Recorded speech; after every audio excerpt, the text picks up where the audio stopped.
Hi, everyone. Thank you so much for joining again. To those of you who are joining live, please, feel free to stop and ask questions at any time, even if it's in the chat.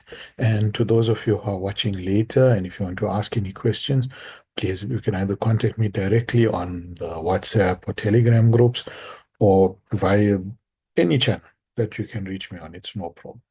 So today, this is our first ECG for 2025, and I decided to start off with a bit of a doozy, and it's going to take us a little bit of time. So let's start off with it and have a look. Now, I had posted this on the group so that you guys could have a look at it, and if you're seeing it for the first time, we are going to analyze it, hopefully. Okay, so let's have a look at this and see. So here we have 29-year-old man presents after syncopal episode, now asymptomatic. Now, of course, after syncope, one of your main investigations is, of course, an ECG. That forms part of it, right? But in a young person, there's a few things that you need to think of, because it's an unusual presentation for a younger person, and the next, let's say a young man, even a young lady, to present. Now, if you see this after a syncope after pregnancy in an elderly person with clotting disorders who's in respiratory distress, you immediately start thinking of pulmonary embolisms and things like that, which are very common in that demographic. And then, of course, you start thinking of valvular disorders such as aortic stenosis and things like that. So you've got to have a few differentials in your mind when you start thinking about syncope. Then, of course, you have to go up to the carotids. Are there carotid problems? Is there, especially in your more elderly patients, but in younger patients, not so much. And of course, you would look at a CT scan should the events continue, and then you would also maybe look at an EEG because absent seizures, can also present as, just syncopal episodes, or what may look externally as a syncopal episode may actually be an absent seizure. So these are the few things that you think of. But nevertheless, the patient is in your emergency department, and this is the ECG that comes on. Now, immediately you look at it, it may look relatively normal, but let's look at some of the abnormalities that we can find. So let's follow a step-by-step approach. And for those of you who are new or who are watching the videos for the first time, you don't get overwhelmed. This is a bit of a involved ECG, let's put it that way. If any of the terminology used or any of the steps that we take don't seem, how do I explain, don't seem, you seem to be getting lost, please go back, watch the basic ECG playlist. There's only 4 videos on there. And from there, it gives you a good idea of how to look at an ECG in a very basic way. And then you can come back and have a look at the other ECGs that we've slowly done over time on the different playlists, and you can learn about them. So the first thing that we need to look at, as always, is our axis. So we look at lead 1 and lead AVF. We see both of them are positive. So we know that the electrical axis is normal. So that's a good start at least. All right. So let's have a look at our rhythm strip at the bottom, because arrhythmias can also cause syncope.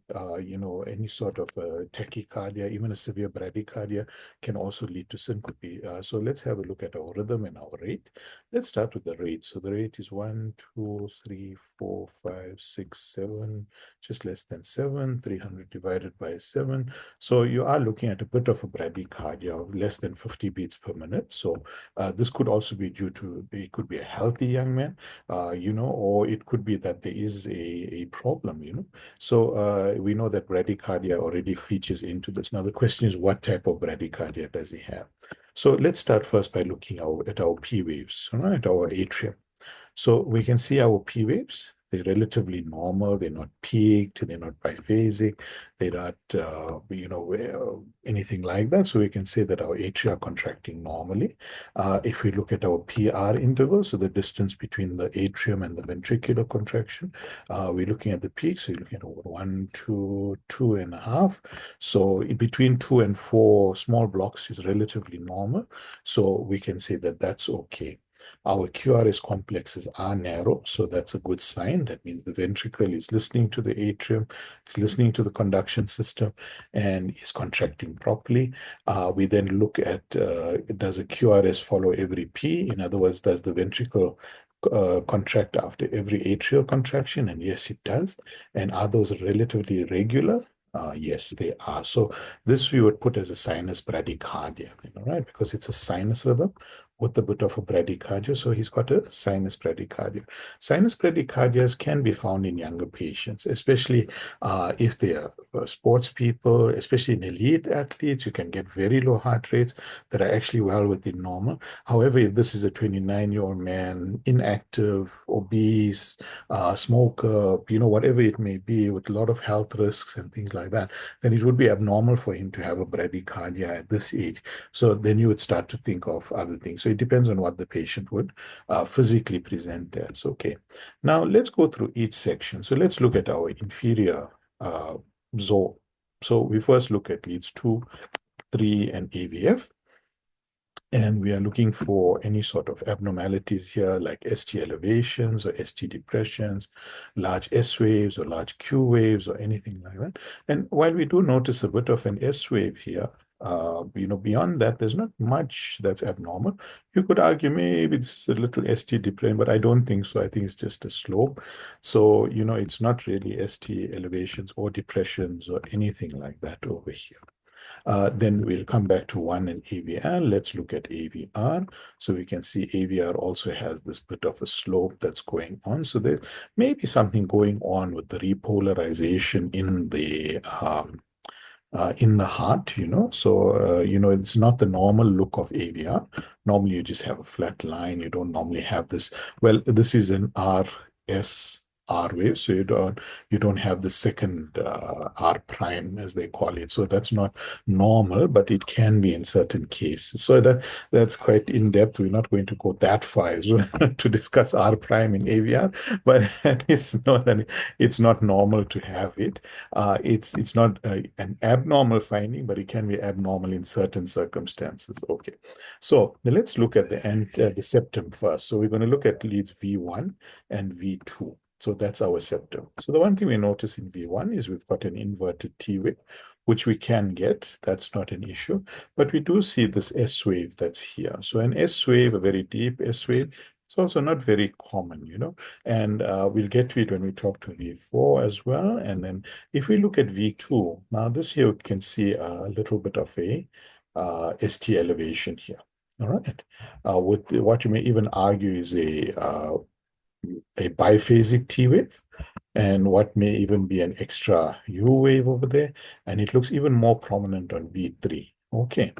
Now, the thing is with V2 and V3, you can definitely get ST elevations as a normal factor. It doesn't mean that it is, but there is the possibility that this patient may have a benign cause or it may be pathological. Now, the most common cause of ST elevations in V2 and V3 are what we call benign early repolarization. So it's a normal phenomenon found often in younger people and can be found in older people as well. So that's one of the things. The other thing, of course, is that it could be, oops, sorry about that. Sorry about that. The other thing it could be indicating is ischemia. So we're going to continue and see what we find. Once we come to V4, we notice this very tall R wave and these little, well, I wouldn't call them little, but you can say Q waves, that we see. It's not so prominent in V3, but from V4 onwards, we can see it. So V3 and V4 are the anterior part of our heart. So as we start coming towards the anterior, now we start noticing more changes. So we've got this very tall R wave that continues into V5. So this is, a high left ventricular voltage. That's the specific term that's used for this. And it often indicates left ventricular hypertrophy. So this patient may have a hypertrophic left ventricle, and combined with syncope, then you would start to think of things that could make the heart actually, enlarge. So with syncope, I mean, if the patient was in front of me, I would start thinking of aortic valve stenosis, long-standing. I mean, that could definitely lead to this. It would be premature in somebody who's 29 years old, but it could definitely be there. And then we also see these little Q waves here. So we see in V5 and V6. And if you look at these, they also look like these little upsloping ST waves that are going on, although not elevated, but they are slightly upsloping, and combined with what we see here, ischemia, Q waves, it's possibility. It's not definitive of your diagnosis, but it is a possibility. That's the thing. So we have these little Q waves, not little, they are there, but they're very narrow. And Q waves generally start pointing towards old ischemia. That's one of the differentials, all right, is old ischemia. And then you get hypertrophic cardiomyopathy, which also can lead to this, but we'll discuss that in a little while. So remember, V3, V4 are now your anterior leads, V5, V6, 1 and AVL are your lateral and high lateral leads, all right? And we see even in our high lateral leads, we've got these Q waves, these upsloping ST segments, although not elevated, but they seem to have an odd slope to them. And combined with the Q waves, it tells us that there could have been ischemia prior to this. And we definitely need to investigate for it because we have a patient who fainted. So we need to know, and he's got a bradycardia and he's relatively young.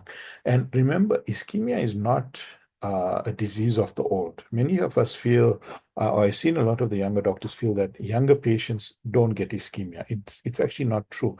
There's a lot of congenital conditions. There's a lot of problems with the myocardium and with the vasculature and congenital diseases that actually lead to ischemia at very young ages and sometimes in very fit people as well. So this image that we often have of an older male smoker, bad eating habits, obese, poor activity. Yes, those patients are definitely at higher risk, but that doesn't mean they are the only demographic that gets. So we have to think of ischemia in these cases. We've also got the possibility that it may not be ischemia in that it is a younger person, but that's where you would start now in this patient. You would do cardiac enzymes. You would look for other possible causes of maybe this left-sided elevation and syncope as well. You would probably order an echo, should it be available to you, or if you have the capability to do it in your department. You would look at the carotids if you have access to ultrasound and somebody who's able to do Doppler studies, you'd want to do that as well. But the immediate thing, in other words, the thing that may be killing this patient is ischemia. So that's the thing that you would pick out from this and say, okay, now as an emergency doctor working in an emergency department for a patient who had this, the first thing I'm going to rule out is ischemia. Because that, from what I see here, Q waves, left ventricular hypertrophy, some ST elevations, inverted T waves, and odd AVR. There's a bit that's going on that just has me a bit nervous. I don't want to send this patient away and tell him to come back because if he is having an acute episode now, I've basically sentenced him to a lot of problems. So that's where you'll start with first. So let's look at the answer. Now, of course, the answer is from much more intelligent people than me, and I've actually learned so much from them. So let's go through what they say. So as we said, it's a sinus bradycardia, a rate of below 50. Now they've called what we saw in leads V2 and V3 as benign early repolarization, all right, because they've already been through the whole patient. And the Q waves in the lateral leads are suggestive of hypertrophic cardiomyopathy. Now, this is the one thing that I wanted to mention because even though we've discussed it, I think previously, I just wanted to show you how it looks on a different ECG. So these Q waves that they are talking about are quite pathognomic of hypertrophic cardiomyopathy. However, hypertrophic cardiomyopathy is not the first thing that would jump into your head working in an emergency department. It's the type of thing that you would then pick up on echo after your patient has been already worked up. So you've already had to look for infections, underlying ischemia, things like, and all of that would generally come back as normal.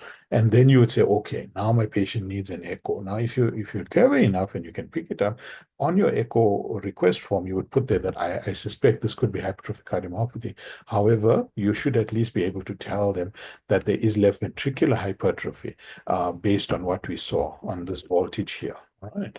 These very tall R waves in V4 and V5 so that they have a closer look at the ventricle. But for the majority of us, this is not a diagnosis that we'd make in the emergency department. We may suspect it, but we can't make the diagnosis. It would be done at echo, all right? So as they say, it's normally, reserved for patients over 40 years of age. However, it can be a finding in younger men as well, right?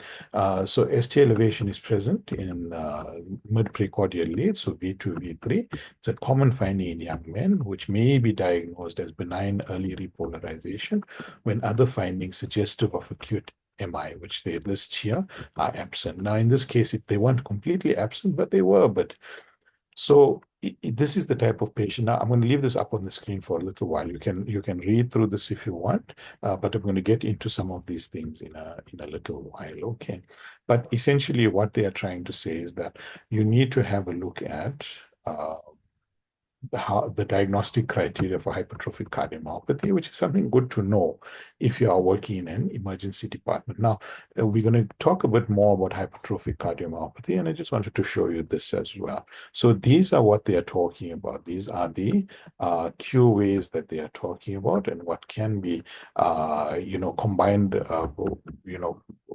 with what we saw in one AVL V5 V6, and these are normally what point you in the direction of hypertrophic cardiomyopathy, but it's normally seen on echo. It's confirmed on echo. All right. So they were also talking about the prominent R waves on V1, V2, and V3, which are not common, and they can be suggestive of hypertrophic cardiomyopathy along with these Q waves. So this is one of those things that if you can remember this lecture and you can put it into practice, that's great. But it's more important to know your approach to a patient such as this. So let's talk a bit about it. Now, I'm not going to spend too much of time on it because it is something nice to know. But, it's not one of those things that you're going to see every day. You're probably going to see it maybe once a year, twice a year. And it's one of those things that if you can remember it, great. But remember to go through your process of how you would think about the patient and how you would eventually decide on doing an echo that would probably give you your definitive diagnosis. So what do we normally get? So these are the things that you normally see, which is sinus bradycardia.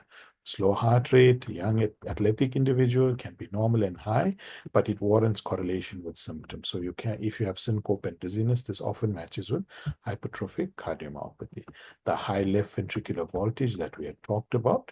All right, so this is deep, narrow Q waves in the lateral leads, along with the tall R waves in B4 and B5, which we saw. Benign early repolarization, which is mild ST elevation in V2 to V4, but there's no reciprocal changes and there's no convex upward morphology. Now, in ours, we actually did see a little bit of that convexity that I was talking about. So you can see it here especially. So this is why you would first think of ischemia and then go towards, looking at other things that may not be benign, So you have to differentiate from an acute MI, especially in symptomatic patients, all right? So that would be your first point of call, and this would be later on. The deep, narrow Q waves in the lateral leads, as we had discussed, tall R waves in V1, as we had shown over there. But the abnormal T waves, R waves, can also present in these conditions. Posterior MI, Wolff-Parkinson's White, right ventricular hypertrophy, in hypertrophic cardiomyopathy, which is the diagnosis for this patient.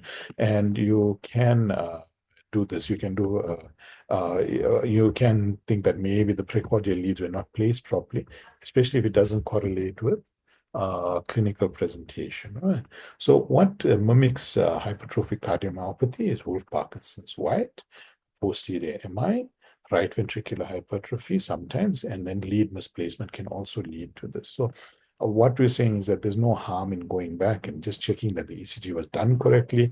And if it was done correctly, then you know that you need to investigate the patient. Now, how do you differentiate benign early repolarization and acute MI? Generally, you'd look for reciprocal changes, and reciprocal changes are absent in benign early repolarization. You get troponins and your CKs that increase in acute MI, and of course, an acute MI has ST elevations that tend to evolve. They tend to go up and down, and they can change. All right. So let's say now you've got a patient who's got hypertrophic cardiomyopathy. Let's say you're working in a brilliant system where you could get your echo immediately. You could even get a CT or MRI, whatever it may be, and it tells you, listen, this is benign. This is hypertrophic cardiomyopathy. All right. So the initial treatment is with beta blockers to reduce myocardial oxygen demand and to manage symptoms. Although if your patient is very bradycardic, you may not want to do this. Okay. It's only if your patient is very symptomatic that you may consider this, but generally in the emergency department, unless a patient is extremely symptomatic, this is the type of patient that you would then pass on to cardiology and they will decide what they're going to do. Now, if the hypertrophy is severe, your patient does need urgent referral to a cardiothoracic surgeon. They need to do a myomectomy, in other words, to remove as much of the myocardium as they can to allow the heart to contract properly. Now, there's another previous ECG that we had looked at, and you can find it in the playlist, that also talks about hypertrophic cardiomyopathy. And in that one, we describe the pathophysiology of this hypertrophic cardiomyopathy, and we then take it further from there as to how you would go about treating it. So your further investigations at Doppler, as I had said, you'd look for cardiac MRI, if possible, 24-hour Holter monitoring, especially to look for arrhythmias, ventricular tachycardia, and other reasons for the patient also having this syncope. So that's what you would look at. So hypertrophic cardiomyopathy, narrow Q waves in the lateral leads, especially in the young, and should not be misinterpreted as infarction Q waves. However, as I said, in this particular patient, we would have started first by excluding ischemia and then moving on to other investigations. All right. So the high left ventricular voltage and deep Q waves with syncope should raise suspicion of hypertrophic cardiomyopathy, and ECG alone cannot definitively diagnose it. That's the most important part, but is a critical part in risk stratification and early recognition. The other thing, the other time when you would consider hypertrophic cardiomyopathy is if you have a very muscular young person, be it male or female, who's presenting with syncope and who's got generalized muscular hypertrophy. And the reason for that is steroid use. Okay, so steroid use is on the rise throughout South Africa and throughout the world. It's now available. It's not even really on the black market. Most people who go to gyms can obtain steroids very easily. It's not even difficult for them to obtain it anymore. And unfortunately, one of the biggest side effects of long-term steroid use, and in some cases, even in short-term steroid use, is hypertrophic cardiomyopathy. Now, a lot of us feel that this would only occur to those who are extremely large and have very big muscles and things like that. That's not necessarily the case. You may have somebody who has generally, let's not say a huge build, but a moderate to smaller build. It depends on the myocardium's reaction to those drugs, especially things such as growth hormone, the testosterone in a female athlete. These can lead to very quick changes in the myocardium. And this could definitely, lead to problems, from, what's happening and could definitely lead to that. So what else would you need to consider in these particular patients? So thank you. I see some of you are joining us now. I'm so sorry. We'd actually started a bit earlier at about 20 to 6, which is our normal starting time. So my apologies. I see there's a couple of participants who may have started a bit late with us. You can always go back and rewatch the video just a bit later on to see what we had talked about. But in the meantime, just to recap, we're talking about hypertrophic cardiomyopathy. So we're just getting into how we manage it and how we look at it. So, of course, you would look at genetic testing and counseling later on, although this generally won't fall in the emergency department. Should we be working in cardiology or in the medical department, there could definitely be a familial it could be familial, that's for sure. And then lifestyle modifications. Now, these patients, once they are diagnosed with it, even if they have had a myomectomy, they still advised to avoid high intensity sports and activities. And of course, if they're using any other medication that could be leading to it, such as steroid, of course, they have to be advised that they can't continue with it, especially if it's come very soon after initiation of use. So there's a risk of sudden cardiac arrest in patients who have HCM and are involved in high intensity sports. So how do you stratify these patients? You look for family history. You look for, if they develop VTs, ventricular tachycardias on the holster. If they have unexplained syncope on a regular basis, and if they have massive left ventricular hypertrophy, greater than 30 millimeters, I think is the cutoff, 3 centimeters, then they're at very high risk of a lot uh, of the complications associated with hypertrophic cardiomyopathy. In patients who are having arrhythmias due to hypertrophic cardiomyopathy, then you may think of putting an ICD, an implanted cardioverting defibrillator. Although that is not something, of course, that, like I say, would be done in the emergency department. It's just to let you know that it is a possibility for the patient later on. Okay, so this is we come to the end, and then just a little joke to finish off. So, like I said, for those of you who joined us late, my apologies. We had started a bit earlier, but please go back, have a look at the ECG, compare it to what you had maybe thought it was.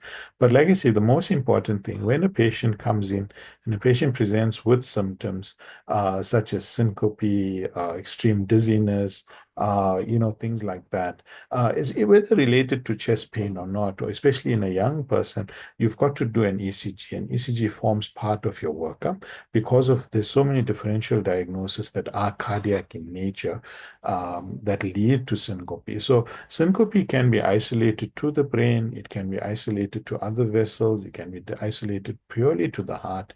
There's so many things that could lead to it.